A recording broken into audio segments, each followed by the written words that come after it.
welcome to my home, and welcome to all of you here to celebrate a wonderful, wonderful occasion. Welcome especially to the Douglas class of 2020. I couldn't be prouder of what you have accomplished.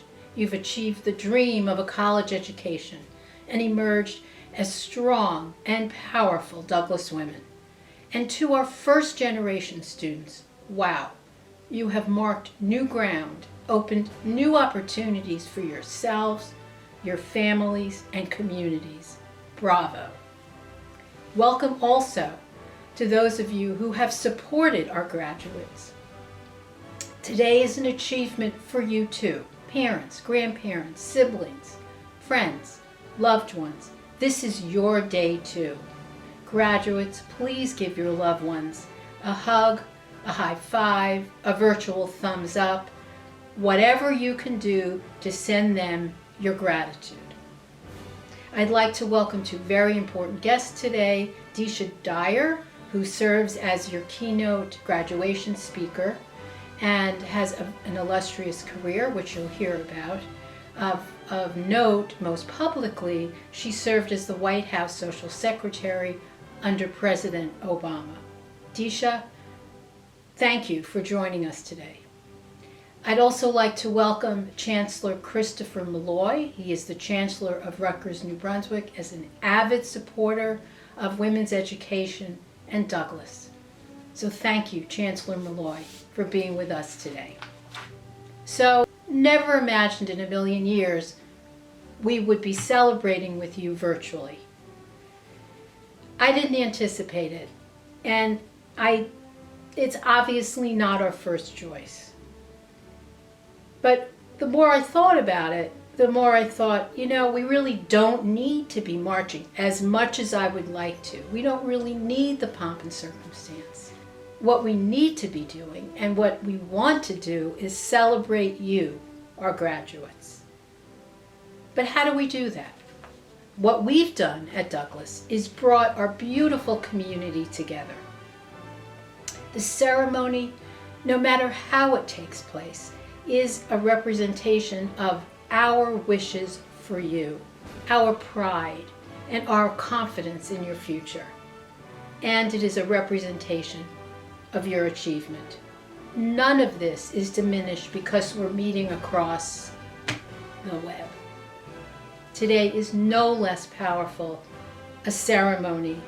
Indeed, I think it's more meaningful. It is more a signal of our community's strengths, resilience, and care for each other.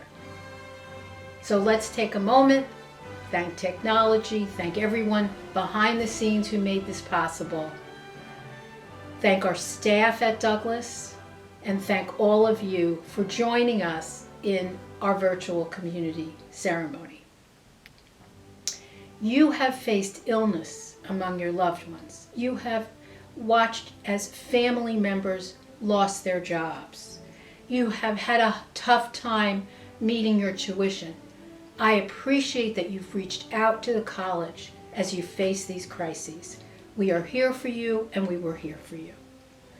You have seen our social and economic inequalities laid bare as domestic violence grows, and as our low income and communities of color fight for their lives in an unequal public health system. The pandemic has not been good for anyone, but it has been especially bad for women. But you know this. Your Douglas education has prepared you to understand social injustice and has given you the tools to start unraveling it, to transform it. You were here a couple of years ago to celebrate the resilience of our college itself. We celebrated the 100th anniversary in 2018. Look, the year we opened was the year of the Spanish flu. Then the world wars. Then, many years later, in your lifetimes, the 9/11 tragedy and aftermath, and now COVID-19. The college has made it through. We have persisted. We're 3,000 women strong. We have more racial and ethnic diversity than anywhere at Rutgers, New Brunswick, and almost at any women's college in the country. We are one of the largest women's colleges in the country. Through persistence and dedication and sacrifice, our college has emerged stronger and better than ever. And so have you. Class of 2020, you have catalyzed change. From STEM mentors and diversity, equity, and inclusion ambassadors to those of you involved in student organizations, you have raised your voices to advocate for issues you care about. You have done what you think is right, and you've honed your moral compass. You have lived in the global village, served in the Douglas Governing Council, and served in the DIMACS Computing Corps to advance women and girls. You have shown us that the quality of your character is matched by your success. When you interviewed a woman of distinction for your Knowledge and Power class, think back, you learned about multiple paths to success and to the importance, again, of courage and persistence. What I hope for you is that you carry these lessons of courage and persistence and confidence and the lesson of your significant talent into your lives, that you carry these values with you in your backpack, in your wallets, in your back pocket, so that they are reserves and resources as you undertake your life and make decisions that will change you, your families, communities, and the world. During your time at Douglas, you have nurtured your confidence, you have nurtured your talents, you have nurtured your power, you have much to be proud of, you have claimed your education. As you leave Douglas, take these fundamental truths about you and what you have achieved and what you can do for the world and bring them out into the world.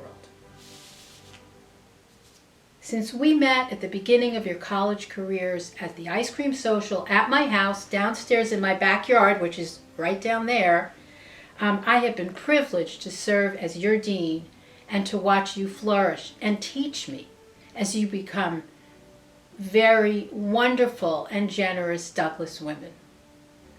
Please remember that we're really not saying goodbye. We are always here.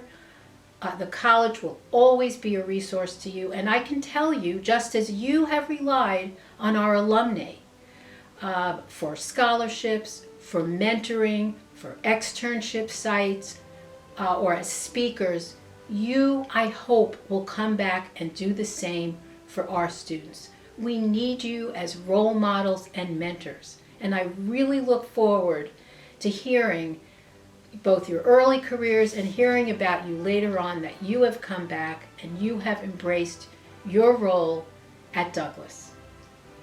So graduates, you are entering your adulthood during a time when adults do not have the answers.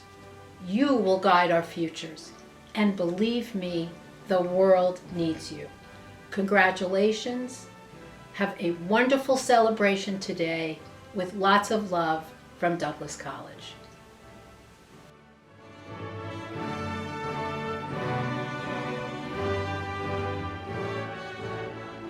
Welcome to the 99th Douglas College Convocation Ceremony. Let me be among the first to congratulate our 2020 graduates and their families. While this celebration is not as we hoped, let's not let the current circumstances diminish your sense of accomplishment. As we recognize this milestone in your life, I want you to know how proud we are of you as you cross this finish line, particularly during these uncertain times. Each of you has embodied this year's theme. Nevertheless, she persisted. Today, you close a chapter of your lives as you graduate from Rutgers Douglas College and begin a new chapter as you embark on your future. But remember, your hard work, commitment, and passion have served you well. Your future is bright, and your beginnings are endless. The class of 2020 has achieved scholastic excellence. Among you are recipients of prestigious recognitions, presenters at national-level research conferences, NASA laboratory researchers, and many of you have been accepted into top graduate programs around the nation. Douglas has educated smart, strong, capable women for more than a century, and today we honor each of you who are joining these ranks. Like those who came before you, you have received the best of both worlds: the education of a world-class research university, enhanced by cutting-edge curricula within a close-knit women's college community. And while your time at Rutgers is coming to an end, know that our commitment to educating and empowering women will continue, and that we will be closely linked. You will be forever a Rutgers graduate, and Douglas will always be your home. As you enter the next stage of your lives, I leave you with a few of these words of encouragement. Live with conviction. Lead with confidence. Remain excited about the magic that is yet to come, and remember to draw on the experiences you had here as you continue your life's journey. On behalf of myself and everyone joining us today, congratulations, Douglas graduates.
Thank you, Douglas Residential College graduates, for having me here to speak to you on this milestone in both of our lives.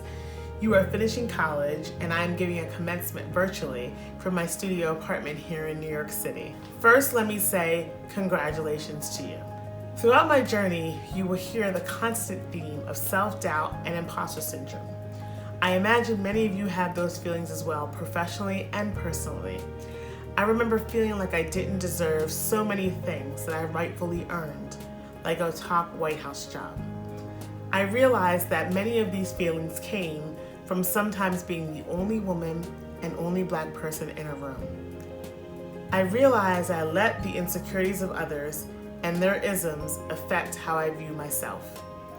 Even hearing myself say that now is hard.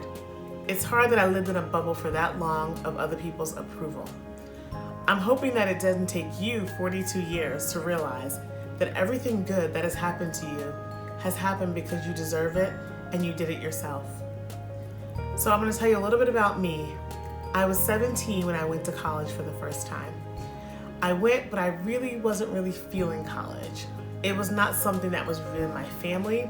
No one went to college in my family, but I was forced to go by my high school counselors. So I applied to Howard University, which was at HBCU. That was the only school that I wanted to go to. Unfortunately, I didn't get into Howard University. So instead, I went to the University of Cincinnati. My mother at the time lived in Cincinnati. So when I went to school there, I majored in psychology. I got a D my first semester in psychology. So I figured perhaps that's just not the major for me. So I left the University of Cincinnati when I was 18 years old. At the time, I didn't see any problems with it because to me, University of Cincinnati just wasn't where I was supposed to be. During this time, I got very involved in the hip hop community, the hip hop culture of Philadelphia and New York, and I started being a writer. So I started really writing about underground hip hop. And I also was really involved in the community. So I did peer counseling really to people that were in the street, young teens. So I'd always kind of mentored and have this community engagement element to me. So around age 27, I decided I wanted to go back to school. And I wanted to be a social worker. That's what I wanted to do. I didn't understand still why I need a degree to be a social worker. I figured that youth was helping people, so what's the problem? Why do I need a degree for that? So I went back to school. Oh, I tried to go back to school, to Temple University, and they told me that I wasn't ready to go to school there. And I said, well, what do you mean? They said, well, why don't you try community college? And I said, well, I don't want to go to community college. Back then, and I think it even still today, it has a stigma that it's the 13th grade, that people go there that can't go anywhere else. And so I really was not feeling community college, so I didn't go. Then about a year later, I said, you know what, I should swallow my pride and go to community college. So I went and I took the test at Community College of Philadelphia. However, they told me that I also could not go there. I said, well, why? And they said, your math is not up to course. And so I said, okay, what do I have to do? They said, you have to take a night class at a high school. So I went for 3 months and I took a night class at West Philadelphia High School. And I passed it enough to start at CCP, Community College of Philadelphia. So when I started at CCP, I loved it. It was the right speed for me. I was paying out of pocket, taking 6 credits. And I was doing that for a while, and I loved what I was doing. I was working, I was in the community, I was going to school. And then around 2007, 2008, this man named Barack Obama came on the scene. I had never been in politics before. I was not interested in politics really, but I really loved Barack Obama and what he was saying. I loved the fact that I felt for the first time connected to politics. But I thought to myself, Barack Obama is never going to win the presidency. He's a black man. We've never seen a black president before. And so I just kind of cast it aside, but I still followed him and followed his career. Leading up to the election, my boss at my real estate job was a Republican, and we get along really, really well. And he was telling me all about how much he loved John McCain, and I said, you know what, Barack Obama's going to beat John McCain. I was just talking, I was just saying that. I definitely didn't think it was true. But to antagonize him, I ripped out a picture of Barack Obama from a magazine and put it at my desk. And I said, I'm gonna work for this man someday. And we all laughed about it, and then we kept it moving. Well, long and behold, November 4th, 2008, Barack Obama won the election to be president of the United States. When he did that, I think everybody in the neighborhood was excited and elated, and I said to myself, I have to figure out a way to work for this man now. But I told my boss I was gonna do that, although it was still kind of a joke.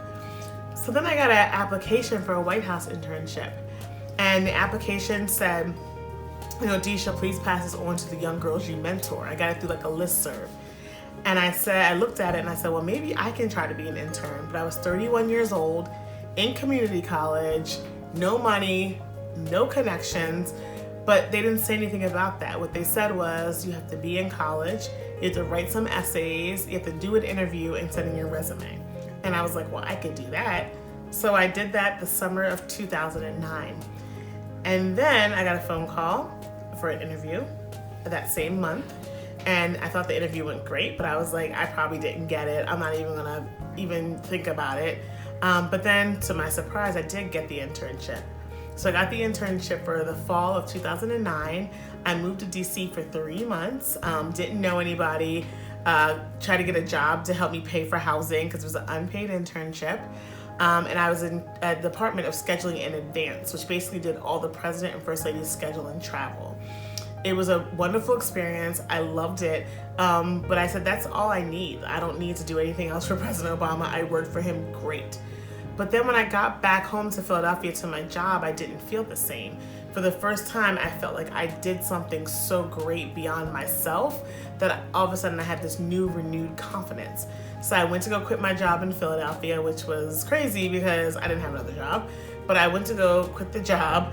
And then right as I was quitting my job, I got an email from the White House asking me to come back for a full-time job in 2010.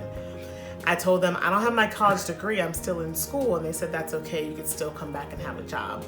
So I moved to DC permanently in 2010, and I started working for the White House in the Scheduling and Advance Department, the same one that I was interning in. And all this time I also continued to go to school as well. So I went to school at night online, and on the weekends I would go home to Philadelphia. So I did that for about a year. Then I got promoted into the hotel director. So then I traveled with the president and first lady to all their hotels when they would go somewhere and really assist them with was it food, security, communications. Then I got promoted again to deputy social secretary, which means I assisted the first lady in welcoming people to the White House. I brought in community groups, people like the Pope and people like Justin Trudeau, the Prime Minister of Canada. So I did all these fun events, and then I became the top social secretary. And so that was the person that was in charge of all the events at the White House. And I also graduated college finally in 2012 with my associate's degree. After the White House, I took some time off and really just figured out my next steps at what I wanted to do. And then I went to go work at the Ford Foundation, a philanthropy foundation. And then I went to go do a teaching fellowship at Harvard University at the Kennedy School. So people asking me, how did you get to believing in yourself? This is such a process. Believing in yourself is a long, lifelong transformational process. It was so prevalent for me that I designed a Harvard study group at the Kennedy School around this called Imposter to Impact. For some reason, this topic comes up most when I'm talking to young women like yourself. We have a hard time believing that we are really as dope as everyone says we are, or that our accomplishments are real and true. We have this inherent belief that we are going to be outed for not being smart enough, pretty enough, or some other ridiculous societal norm that we have ingested over the years. But I want to ask you if that's ever happened to you yet. I definitely have had people doubt me to my face, but the biggest voice of doubt was my own. I would psych myself out before anyone even had a chance to. I won't stand here and say that I've overcome that, but I will say that I've reduced that voice by looking back at all the amazing things that I've done, actually writing them down and reflecting on the list. That is my proof right there that I'm a pretty badass. And not only that, but I did some work on myself, therapy, meditation. I had to get to the root of why I felt that way. I stopped comparing myself to other people, reduced my social media feed, and started to really address the hard questions. As you go out into the world, please remember these things I said. Please remember that your presence alone adds value to wherever you go. Be yourself and know that versions of yourself are always changing. You won't be the same person today that you will be in a year, 2 years, or even 10 years. Give yourself the grace and space to change. Give yourself permission to be confused about next steps. Give yourself the time to truly focus on what you want to do and where you want to go. People always ask me how they can change the world, and I tell them that they already have just by existing and being part of it. You have such a bright future ahead of you, and I'm here to always remind you of this day and the moment in time where you could look in the mirror and say, I'm pretty awesome and proud of myself. Thank you, Douglas Residential College Class of 2020, and best of luck to you.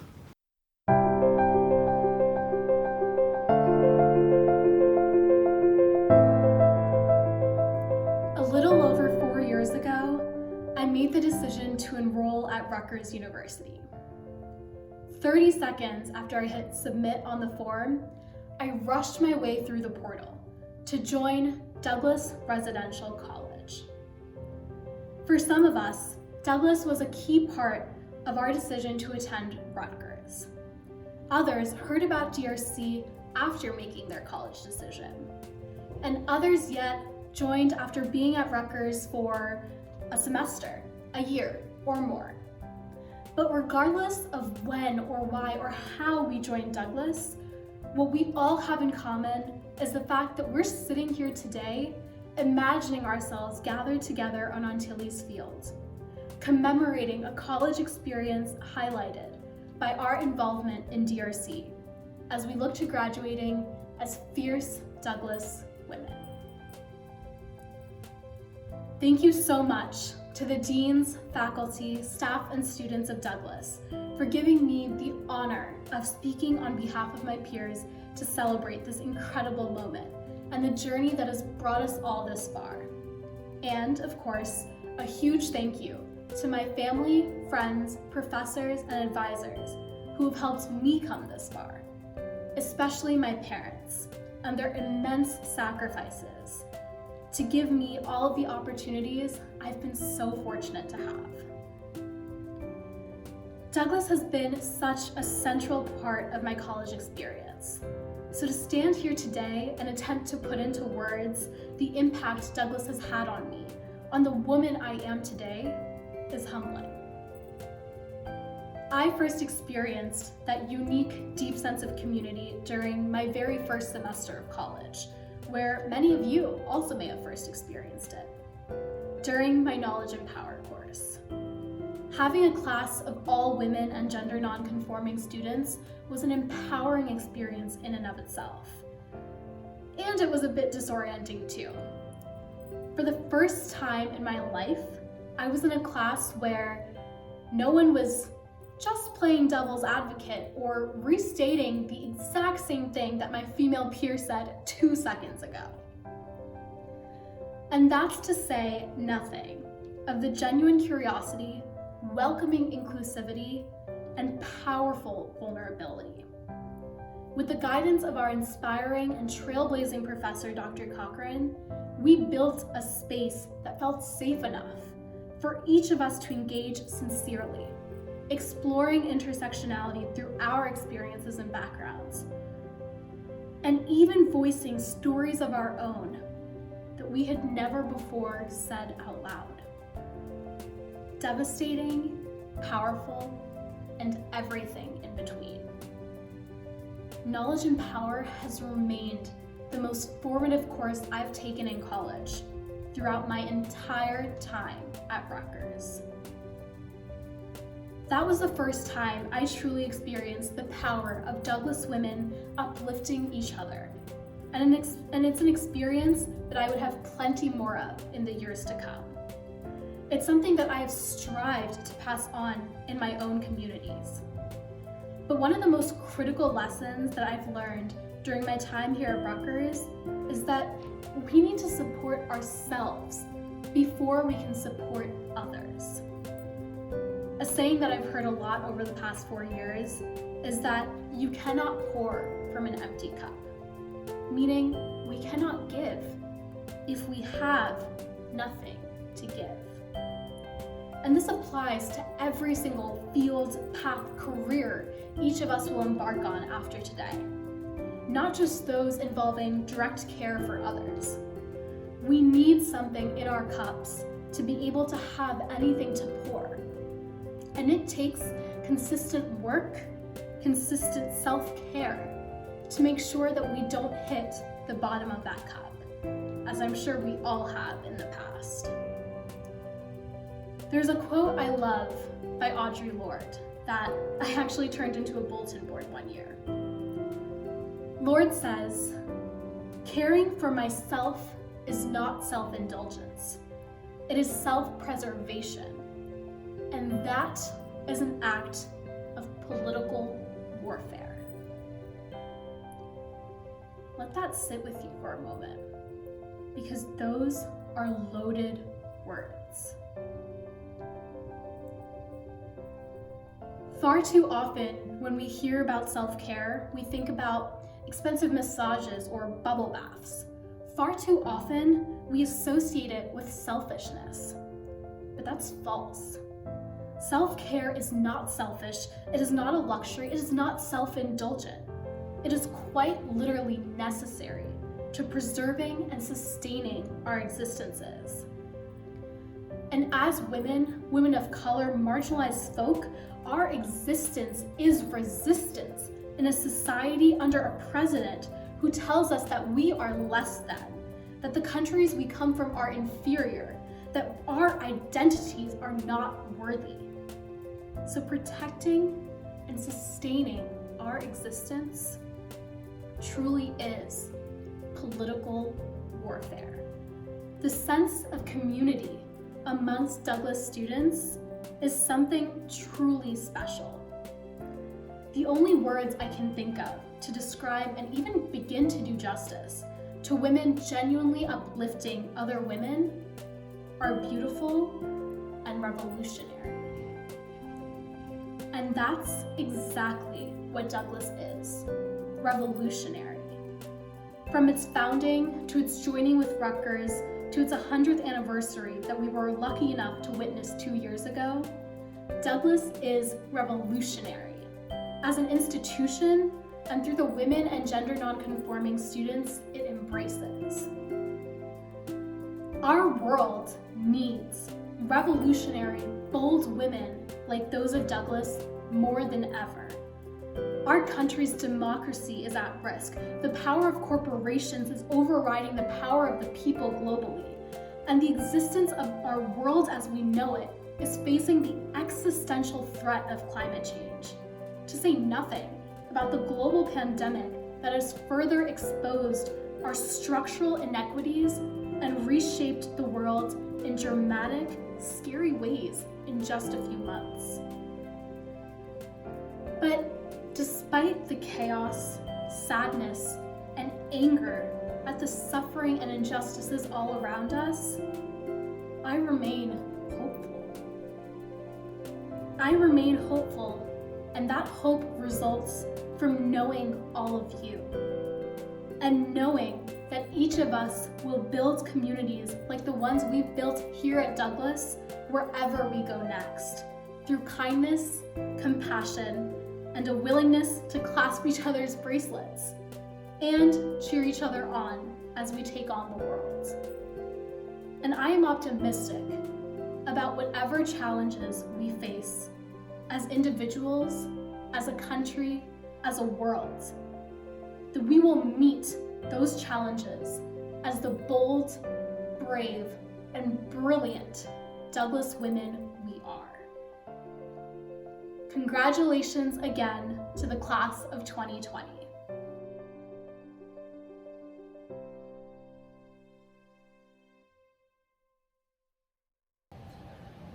Hear our voices, alma mater, Douglas College L2B.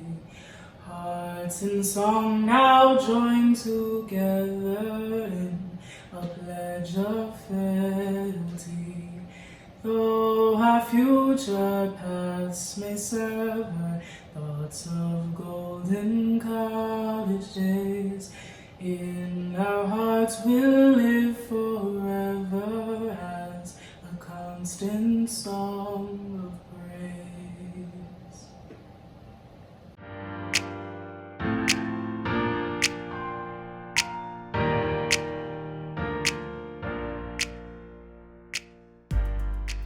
Douglas will be a part of college that we miss the most. So, everyone, let's raise a glass to Douglas and the class of 2020. Congratulations on claiming your education. Now fix your crown and shine like a diamond. Shine bright like a diamond! Shine bright like a diamond! Congratulations, Douglas class of 2020. It's your time to go out and change the world.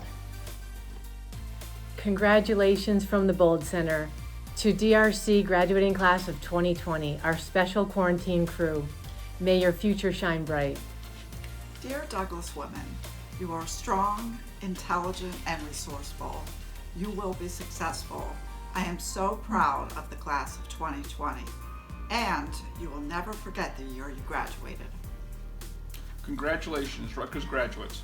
Congratulations, Douglas women. Congratulations! Remember, Douglas women are strong and courageous. You are a Douglas woman. Congratulations, Douglas graduates. You did it! Congratulations, Douglas class of 2020. We're so proud of you. Good luck with all of your future endeavors. On behalf of the Rutgers University Alumni Association, congratulations. Douglas women embody leadership, strength, and courage. And as you join the alumni network of more than 500,000 living Rutgers graduates, I hope that you will also embody what it means to be Scarlet forever. It's a bond that unites all alumni throughout their lives. We're so proud of you and can't wait to see all that you accomplish in the future. Congrats and go RU! Congratulations, DRC class of 2020. I'm Valerie Anderson of class of 1981 and the Executive Director of the Associate Alumni of Douglas College. We look forward to welcoming you to our alumni sisterhood. As chair of the CS department, On behalf of the department as a whole, congratulations. You've done great things at Rutgers and have great things ahead of you. Well done, everyone.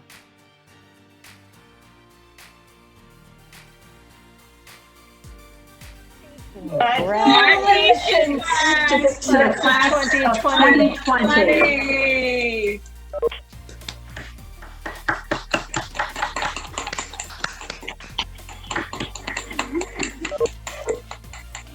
There is nothing like a Douglas woman. We are so proud of you and wish you all good things ahead. Congratulations. Warmest congratulations, Douglas class of 2020. As Douglas women, you have the education and the leadership talent to envision a sustainable future. So let me nickname you the class of vision. Go forth and create that future. Wishing each and every one of you the very best of success and happiness. Good luck. Congratulations, Douglas class of 2020. You know, these are remarkable, challenging times, but you, of all people, are in the best position to make them better. You are intelligent, you are accomplished, and you have dreams. And with those three attributes and the backing of your phenomenal education from Douglas Rutgers, you can change the world into a better place.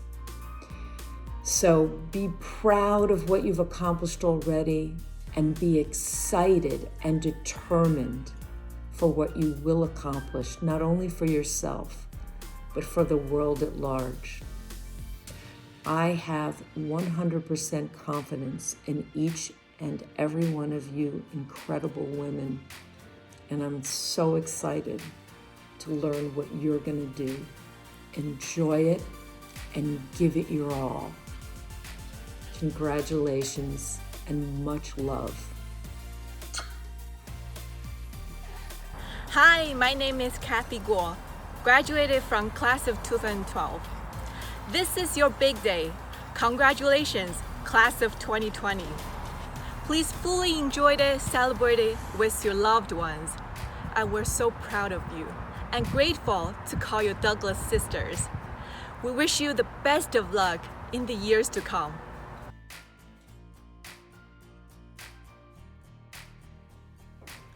Congratulations, class of 2020. Douglas has prepared you well to be resilient and to see the positives that come with change.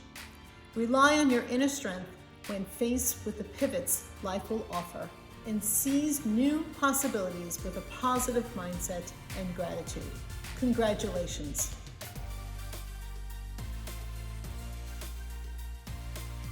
Congratulations to the Douglas class of 2020.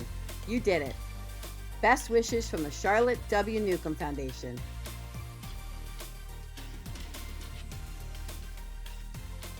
Congratulations, graduates from the Charlotte W. Newcomb Foundation.